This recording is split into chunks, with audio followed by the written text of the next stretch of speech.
I've been on YouTube for 18 years and only have 20 subs. And I'm happy. Now, before you fact check me, it is true, but not in a conventional way. More in a way that you might be able to relate to. 2008 was my first time posting on YouTube. My first videos were lyrics on a screen of me attempting to rap and slideshow videos of my favorite Liverpool players. This was my Windows Movie Maker era. This was when you could really customize your YouTube channel and hold conversations on your channel comments. Then PBE hit and I started to care about how other people perceive me, and I deleted all my videos. I don't even have access to my first email. I then spent a few years just being a child of the internet before I made my return to YouTube with a Call of Duty channel. I've been playing COD since COD 4, and I'll be transparent, I've never been that good, and I never had equipment for me to record myself. I never had an Elgato, I never had Turtle Beaches. I had to wait till Call of Duty released theater mode for me to start posting videos. And even then, most of my videos were ripping Call of Duty trailers, reordering them, and adding different music. I wasn't no FaZe Clan or Optic, but I really thought I was the man with my edits. Me and my 360p videos and my very, very legal copy of Sony Vegas Pro. Being the lanky kid all my life, I spent most of my lunch breaks playing basketball. I was obsessed with it. Every movie, every documentary I watched, it was basketball related. I can read you quotes from Coach Carter right now. I even used to read up on players on Wikipedia before I went to sleep so I could get my basketball IQ up. Like a common theme in my life, I then went back to YouTube and posted my first ever basketball edit. It was on Derrick Rose. He had his MVP season and I thought this edit was the best edit in the world. And I even got my first ever comment. But in natural fashion, I forgot the email for this account and I only posted one video on it. Around this time, I got my first very legal copy of Photoshop and done my first edit. It was Mr. Bean on Michael Jordan's body. I carried on my hoop dreams and went to a basketball academy. I was still getting taller and I was really in my student athlete bag. You know, the type of student athlete that would post quotes like this 24/7? Around that time, my teammates had game footage that needed editing. And I had a little bit of experience. So I went ahead and done it so they could apply to different schools in America and Europe to try to get scholarships.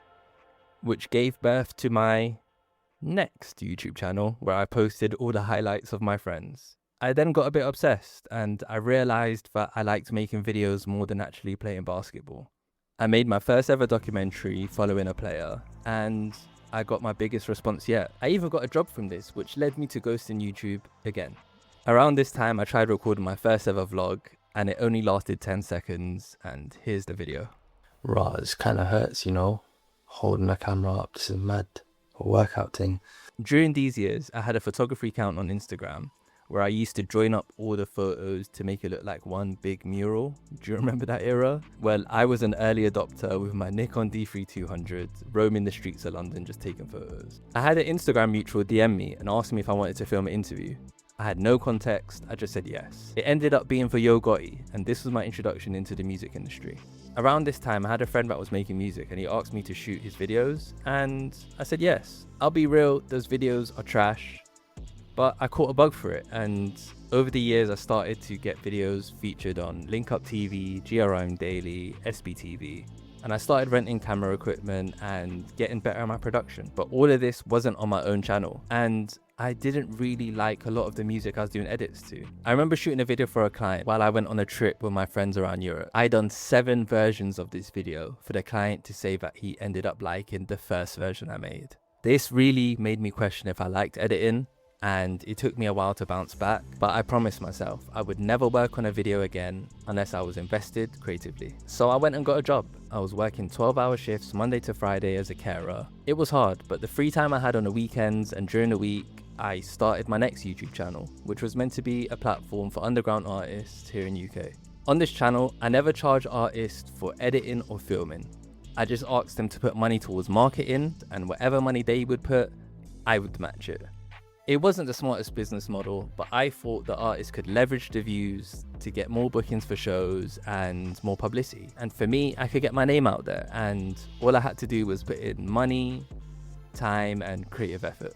Apart from a few artists, it eventually ended up with me putting in the majority of the money for marketing, so I pivoted and I went back to freelancing. And I took on a lot of really cool projects. I'd done a lot of random side quests, but I was happy. I pivoted my platform from YouTube to Instagram and TikTok, and I was making a lot of creative things. I started to share a lot of my personal projects, but I never made that YouTube that I really wanted, where I got to talk to you guys one-to-one and share with you guys the breakdowns of my work, talk in shop about creativity, my 3D print, show updates of my short films, and just have fun. So now, in 2026, I've decided to be a YouTuber again, and I appreciate you if you've stayed this long to watch this video. Like and subscribe, all that good stuff. Yeah, I appreciate you.